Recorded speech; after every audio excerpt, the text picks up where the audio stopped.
오늘도 거룩하고 복된 주일 이 귀한 예배 자리에 나오신 우리 모든 성도님들을 축복합니다.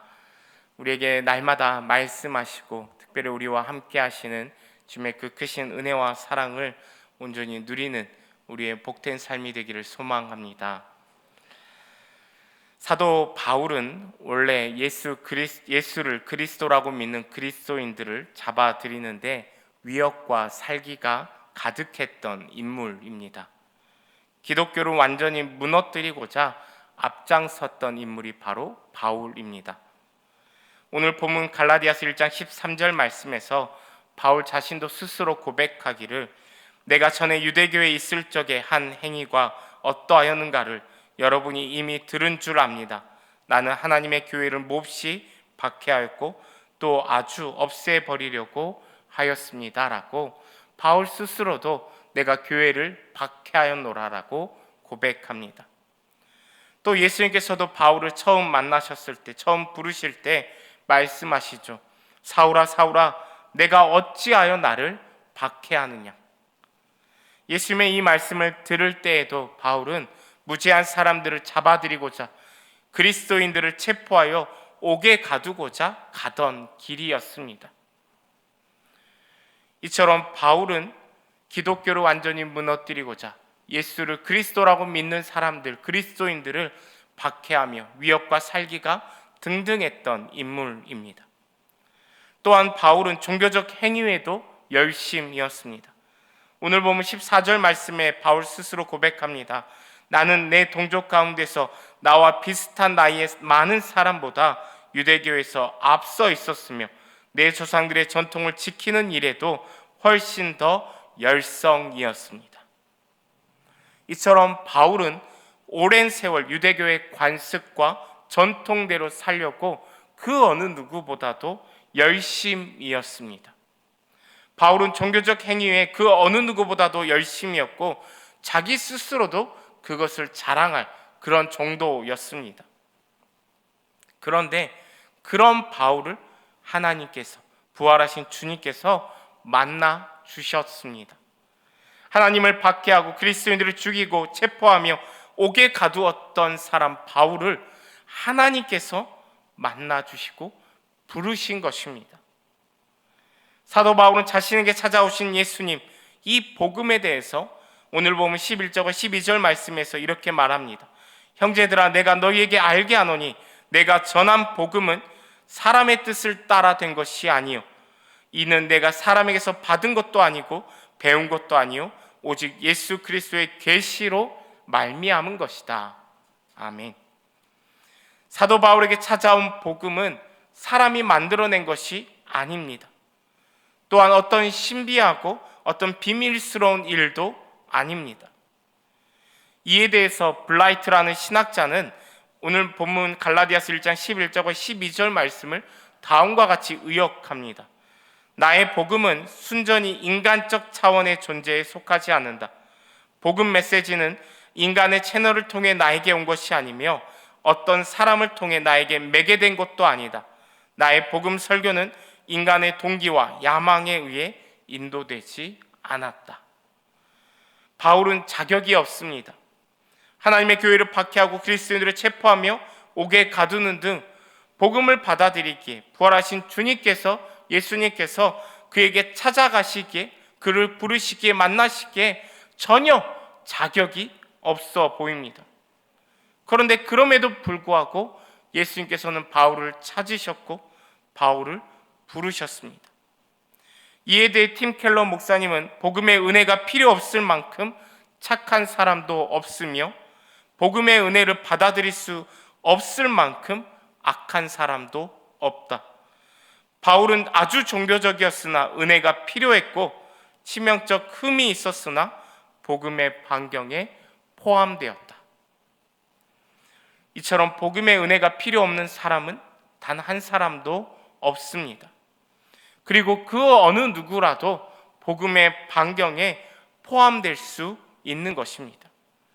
그래서 C.S. 루이스는 기독교는 하나님으로부터 났을 수밖에 없다. 그분 외에 누가 이런 걸 생각해낼 수 있겠는가라고 말합니다. 사람의 반경이라면 다 포함할 수가 없습니다. 사람이라면 자기가 좋아하는 사람, 자기 자신을 좋아해 주는 사람, 자신과 관계된 사람, 자신과 꾸준히 관계를 맺어온 그런 사람만 반경에 들이게 될 것입니다. 그러나 복음의 반경에 포함되지 않을 사람이 없다라는 것, 복음의 은혜가 필요 없는 사람은 없다라는 것, 이것은 사람으로부터 났을 수가 없다라는 것을 명확하게 보여주는 것입니다. 그리스도인들 복음을 핍박했던 바울조차도 그 복음의 반경 안에 들어가는 것, 바로 하나님의 은혜가 아니면 불가능하다라는 것입니다. 구약 성경 창세기에 보면 야곱이라는 인물이 나옵니다. 야곱은 속이는 자였습니다. 그 형 에서를 속여서 팥죽 한 그릇에 장자권을 빼앗았고, 또 나이가 많아 눈이 어두운 아버지 이삭을 속여서 형 에서가 받을 축복을 가로챘습니다. 결국 이 일로 인해 에서는 분노하였고, 야곱은 목숨을 구하기 위해서 하란 땅으로 도망합니다. 그렇게 야곱은 자신이 형과 아버지를 속인 이후에 도망길에 올랐고, 그 도망하는 첫날 밤 노숙하던 중에 꿈을 꾸게 됩니다. 사닥다리가 서 있는 것을 보았고, 그 사닥다리에 여호와의 천사가 오르락 내리락 하는 것을 보며, 또 그 사닥다리 끝에 위에 여호와 하나님께서 서 계시며 말씀하시는 것을 듣게 됩니다. 여호와 하나님께서 이렇게 야곱에게 말씀하십니다. 나는 여호와니 너의 조부 아브라함의 하나님이요 이삭의 하나님이라. 내가 누워있는 땅을 내가 너와 내 자손에게 주리니 내 자손이 땅의 티끌같이 되어 내가 서쪽과 동쪽과 북쪽과 남쪽으로 퍼져나갈지며 땅의 모든 족속이 너와 내 족속으로 말미암아 복을 받으리라. 내가 너와 함께 있어 내가 어디로 가든지 너를 지키며 너를 이끌어 이 땅으로 돌아오게 할지라. 내가 내게 허락한 것을 다 이루기까지 너를 떠나지 아니하리라. 하나님께서 야곱에게 이렇게 약속해 주십니다. 그런데 지금의 야곱의 상황은 가족들을 속이고 형을 속이고 아버지를 속이고 도망하는 길에 있습니다. 죄를 범하고 그 죄의 길 가운데서 도망치며 나아가고 있는 것입니다. 하나님의 이런 축복과 약속을 받을 자격이 전혀 없어 보이는 게 야곱의 지금 삶입니다. 그럼에도 불구하고 하나님께서는 야곱을 찾아가셨습니다. 그리고 야곱을 부르셨고 야곱에게 말씀하시며 야곱에게 약속을 해주십니다. 내가 너와 함께 있어 내가 어디로 가든지 너를 지키겠노라. 그뿐이 아닙니다. 야곱의 자녀들을 보면 형제 요셉을 죽이고자 했습니다. 그러나 죽이지는 못하고 요셉을 노예로 팔아넘기죠. 결국 요셉은 노예로, 그리고 더 나아가서 감옥에 갇히는 그런 신세로 전락하고 맙니다. 그런데 주님께서는 그런 요셉을 통하여서 그 형제들과 그 가문을 구원하십니다. 창세기 50장 20절 말씀이 이렇게 말씀합니다. 당신들은 나를 해하려 하였으나 하나님은 그것을 선으로 바꾸사 오늘과 같이 많은 백성의 생명을 구원하게 하시려 하셨나니. 사람을 죽이고자 했습니다. 형제를 죽이고자 했고 노예로 팔고자 했습니다. 그러나 그런 형제들까지도, 그 사람들까지도, 더 나아가 놀라운 것은 그렇게 노예로 팔린 요셉을 통하여서 하나님께서 그 형제들을 구원하셨다라는 것입니다. 이처럼 우리 주님의 복음의 반경에는 제한이 없습니다. 그렇기에 바울도 이 복음의 은혜를 받을 수 있게 된 것이죠. 스스로도 고백하기를 이것은 사람에게서 나온 것이 아니다. 사람에게서 배운 것도 아니고 오직 예수 그리스도의 계시로 말미암은 것이다라고 고백하는 것입니다. 바울이 이렇게 깨달았듯이 하나님의 복음의 은혜는 지금 바울이 다메섹 가까이에 이르렀을 때보다도 훨씬 오래전부터 바울에게 역사하였다라는 사실입니다. 오늘 보면 15절 말씀에 내 어머니의 태로부터 나를 택정하셨다라고 바울이 고백합니다. 하나님의 은혜가 바울의 평생에 걸쳐서 빛을 비추이시고 계셨던 것입니다. 바울은 비록 하나님을 대항하였고 예수 그리스도를 믿는 그리스도인들을 핍박하며 살기가 가득하여 죽이기까지 하였으나 주님의 복음의 은혜는 그런 바울에게 계속해서 빛을 비추이고 계셨던 것입니다. 그러면 여기서 한 가지 의문이 드는 것이, 그러면 하나님께서는 왜 이렇게까지 하실까? 우리가 한번 생각했을 때 하나님을 믿고 따르는, 실제적으로 하나님을 잘 믿고 잘 따르는 사람도 많이 있습니다. 실패와 죄를 통해서까지 그 복음을 굳이 드러내실 필요가 있으실까? 아니, 오히려 믿는 사람들, 예수님을 믿는 사람들을 더 잘 보호해 주시고 그들을 인도해 주시는 것이 오히려 더 나은 방편이 아닐까 생각되어집니다.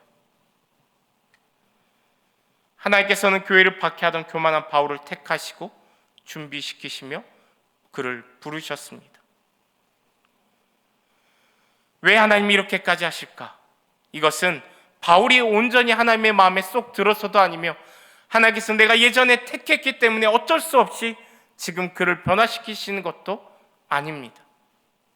오늘 보면 16절 말씀에서 말씀하지만 하나님께서 그렇게 하시기를 기뻐하시기 때문입니다. 하나님께서는 바울을 택하시고 그에게 나타나 말씀하시고 부르시는 것, 바울에게 복음의 은혜를 끼치시는 것은 그에게 자격이 있기 때문이 아니라 하나님께서 그것을 기뻐하시기 때문입니다. 신명기 7장 7절과 8절 말씀에 보면 하나님께서는 모세를 통하여서 이스라엘 백성에게 이렇게 말씀하십니다. 주께서 너희를 사랑하시고 택하신 것은 너희가 다른 민족들보다 수가 더 많아서가 아니다. 오히려 너희는 모든 민족 가운데서 수가 가장 적은 민족이다. 그런데도 주께서는 너희를 사랑하시기 때문에 너희 조상에게 맹세하신 그 약속을 지키시려고 강한 손으로 너희를 애굽 왕 바로의 손에서 건져내시고 그 종살이하던 집에서 이끌어내어 주신 것이다. 하나님께서는 우리가 쓸만해서, 우리가 자격이 있어서 우리를 사랑하신 것이 아닙니다. 그저 하나님의 기쁨이고 하나님께서는 이런 방식으로 변함없이 계속해서 일해 오셨던 것입니다. 요한일서 4장 10절 말씀도 이렇게 말씀합니다. 사랑은 여기 있으니 우리가 하나님을 사랑한 것이 아니요 하나님이 우리를 사랑하사 우리 죄를 속하기 위하여 화목제물로 그 아들을 보내셨느니라. 아멘. 사랑 그 자체이신 하나님께서 우리를 먼저 사랑하십니다. 그렇게 우리가 오직 주의 은혜로 지금 이 자리에 서 있는 것이며 구원의 확신을 가지고 예배하며 나아가고 있는 것입니다. 이처럼 복음은 온전히 하나님께서 행하신 일입니다. 사람의 뜻에 따라서 되지 않습니다. 사람에게서 받은 것도 배운 것도 아닙니다.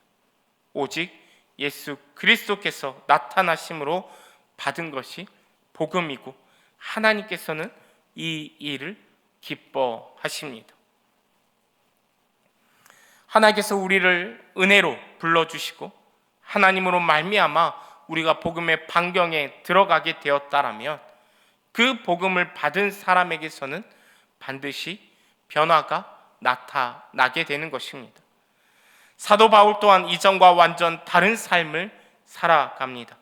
하나님의 은혜, 복음은 그저 어떤 사람을 부르시고 택하시는 것으로 끝나지 않습니다. 그 복음의 반경에 들어갔다라고 끝이 아니라는 것입니다. 분명 그 안에 변화가 일어나며 행함으로 나아가게 되는 것입니다. 사도 바울은 오늘 보면 16절 말씀에서 그의 아들을 이방에 전하기 위하여 그를 내 속에 나타내시기를 기뻐하셨을 때라고 말씀합니다.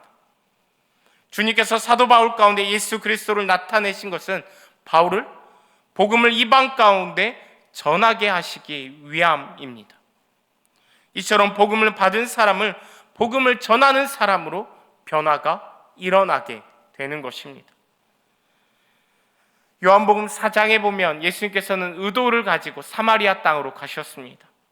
그리고 정오쯤 되었을 때 피곤하셔서 우물가에 앉으셨습니다. 그때 사마리아 여인이 물을 기르러 나왔고 예수님께서는 그 여인에게 물을 좀 달라라고 요청하십니다. 사마리아 여인은 어찌 유대인 남자가 지금 이 사마리아 여인에게 물을 달라고 말을 거는지 이해할 수가 없었습니다. 그때 예수님께서 내가 만약 하나님의 선물과 또 내게 물 좀 달라는 이가 누구인 줄 알았더라면 내가 그에게 구하였을 것이요 그가 생수를 내게 주었으리라 라고 말씀하십니다. 그리고 이어서 예수님께서는 이 물을 마시는 사람마다 다시 목마를 것이다. 그러나 내가 주는 물을 마시는 사람은 영원히 목마르지 않을 것이다. 내가 주는 물은 그 사람 속에서 영생에 이르게 하는 샘물이 될 것이다 라고 말씀하십니다. 그렇게 이 사마리아 여인은 지금 자신에게 말씀하시는 분이 누구인지를 깨달아갑니다. 그리고 예수님은 사마리아 여인이 어떤 사람인지를 정확하게 알고 계셨습니다. 자신을 너무나도 잘 알고 계시는 주님 앞에 사마리아 여인은 그리스도라고 하는 메시아가 오실 것을 안다라고 고백합니다. 그리고 예수님께서는 그 메시아가 바로 나다라고 말씀해 주시죠. 이렇게 사마리아 여인은 메시아 예수님을 만났습니다. 아니, 예수님께서 이 여인에게 일부러 찾아오셨습니다. 예수님께서 의도적으로 사마리아 땅에 가셔서 그 여인을 만나셨습니다. 사울을 부르셨던 바로 그 시각, 정오 뜨거운 태양이 내릴 때는 그 시각에 사마리아 여인을 만나시고 부르시며 자신이 누구인지를 정확하게 드러내 보여주셨습니다. 그렇게 예수님을 만난 이 사마리아 여인은 자신이 가지고 있던 물동이를 버려두고 동네로 들어가 사람들에게 알립니다. 내가 한 일을 모두 알아맞힌 사람 여기 계십니다. 와서 보십시오. 그분이 그리스도가 아닐까요? 그리고 이 말을 들은 사람들은 동네에서 나와 예수님께 모여들고 요한복음 4장 39절 말씀은 이렇게 그 결과를 전합니다. 여자의 말이 내가 행한 모든 것을 그가 내게 말하였다 증언하므로 그 동네 중에 많은 사마리아인이 예수를 믿는지라. 아멘. 그렇게 사마리아 사람들은 예수께 자기들과 함께 머무기를 청하며 예수님의 말씀을 듣고 믿음을 갖게 됩니다. 이처럼 복음의 반경에 들어오게 된 사람, 하나님의 부르심 앞에 서게 된 사람들은 복음을 전하는 사람으로 변하게 되는 것입니다. 사도 바울은 자신을 이방인의 사도라고 종종 불렀습니다. 로마서 11장 13절 말씀에 내가 이방인이 너희에게 말하노라. 내가 이방인의 사도인 만큼 내 직분을 영광스럽게 여기노라. 사도 바울은 부활하신 예수 그리스도께서 다메섹으로 가는 그 길에서 부르시고 말씀하셨던 그 복음의 사명을 기억하고 그 사명을 영광스럽게 여기며 이방인의 사도로 이방 땅 가운데 복음을 전하는데 누구보다 앞장서는 삶으로 살아갔습니다. 또한 오늘 보면 18절 말씀해 보면 바울은 게바 즉 베드로를 방문하고자 예루살렘에 올라갑니다. 그리고 베드로와 15일 동안을 함께 머물죠. 여기서 이 방문하다라는 단어는 개인적으로 친해지다, 알게 되다라는 의미를 가지고 있는 단어가 사용되어졌습니다. 지금 베드로를 더 알기 위한 목적으로 예루살렘에 방문한 것입니다. 즉 지금 사도 바울이 베드로에게 방문한 것은 베드로로부터 배우고자, 복음을 알고자, 깨닫고자 방문한 것이 아니라 베드로와 교제하고자, 베드로를 알고자 방문한 것입니다. 그렇기에 12절 말씀에서도 사람에게서 배운 것이 아니다라고 분명하게 밝히고 있는 것이죠. 바울은 부활하신 주님을 만남으로 분명하게 복음을 깨닫고 자신의 사명을 깨달았습니다. 그렇게 다른 사람에게 복음을 배울 필요는 없는 것이죠. 바울이 베드로를 방문한 것은 주님의 공동체와 연합하며 교제하기 위함이었던 것입니다. 베드로를 통해 그 입술에서 나오는 고백을 들으며 주님을 같이 더 알아가고 공유하며 나누기 위함이 목적이었던 것입니다. 홀로 자신만이 복음의 은혜를 누리는 것이 아니라 공동체 가운데 복음을 함께 나누고자, 함께 그 은혜를 누리고자 바울이 베드로를 방문하였던 것입니다. 이처럼 바울은 혼자서만 최선을 다하는 삶, 그 방향이 완전히 어긋나 있었지만 홀로 열심을 부리던 그 삶에서 완전히 변화하여서 이제는 혼자가 아닌 공동체를 향해서 공동체를 생각하고 그리고 무엇보다도 올바른 복음의 그 방향으로 나아가며 복음을 전하는 삶을 살아가는 삶으로 변화하였습니다. 그렇게 이전과 달라진 삶, 변화한 삶으로 사도 바울은 오늘 보면 24절의 말씀처럼 나로 말미암아 하나님께 영광을 돌리는 삶이다라고 고백합니다. 바울뿐만 아니라 다른 사람들의 삶 또한 바울의 변화된 삶으로 말미암아 하나님께 영광 올려드리는 복음을 전하고 복음을 받아들이며 그 복음의 반경에 많은 사람들을 들어오게 하는 삶으로 바울이 변화된 것을 보여주고 있는 것입니다. 미국 감리교 신학자이자 목회자인 윌리몬이 쓴 기억하라 내가 누구인지를 라는 책에 보면 이렇게 말하고 있습니다. 대다수 현대인이 그러하듯 우리 그리스도인들도 나 자신을 너무 강조한다.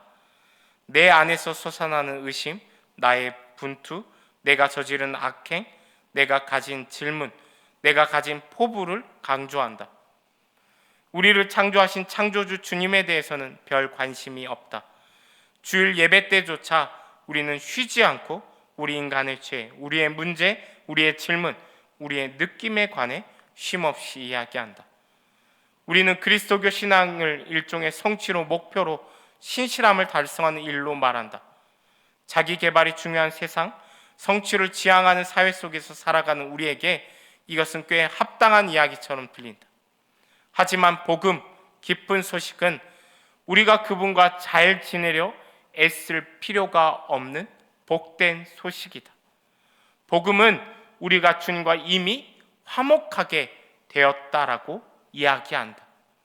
우리는 그분의 선한 은총에 가까워지려 애써야 하는 비참하고 가련한 이들이 아니라 그분의 은총으로 이미 왕자에 오른 왕족이다.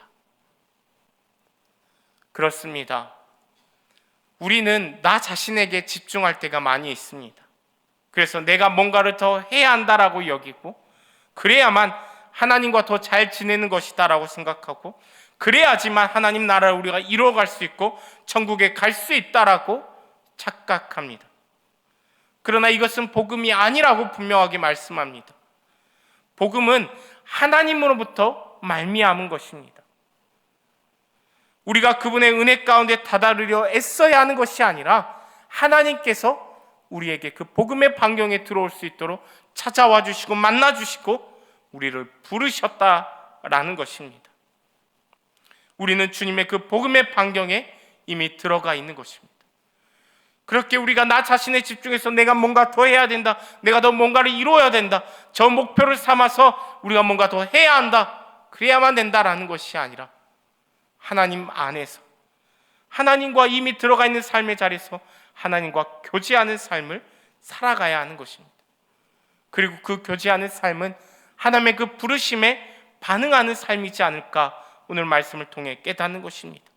변화하는 삶으로 복음을 전하는 삶으로 나아가는 것이 진정 하나님과 교제하는 삶의 자리이지 않을까 싶습니다. 사랑하는 우리 모든 예배자 여러분, 우리의 삶과 우리의 신앙이 나 중심으로 흐르지 않았으면 좋겠습니다. 우리를 부르신 주님, 우리를 먼저 사랑하여 주신 주님, 우리에게 한량없는 은혜를 베풀어 주신 주님을 중심으로 그 주님께서 나를 부르셨고 나에게 먼저 자격 없는 나에게 먼저 찾아와 주셨고 나를 만나 주셨음을 기억하며 그 주님의 복음의 반경 안에서 자유함을 누리며 변화한 삶으로 주님의 복음을 증거하며 자랑하며 살아갈 수 있는 우리 모두가 다 되었으면 좋겠습니다. 내가 뭔가를 이루고자 애쓰는 삶이기보다 나를 부르신 주님의 그 사랑에 반응을 보이며 반응하며 변화하는 삶으로 살아갈 수 있는 저와 여러분들의 복된 삶이 다 되었으면 좋겠습니다. 기도하겠습니다.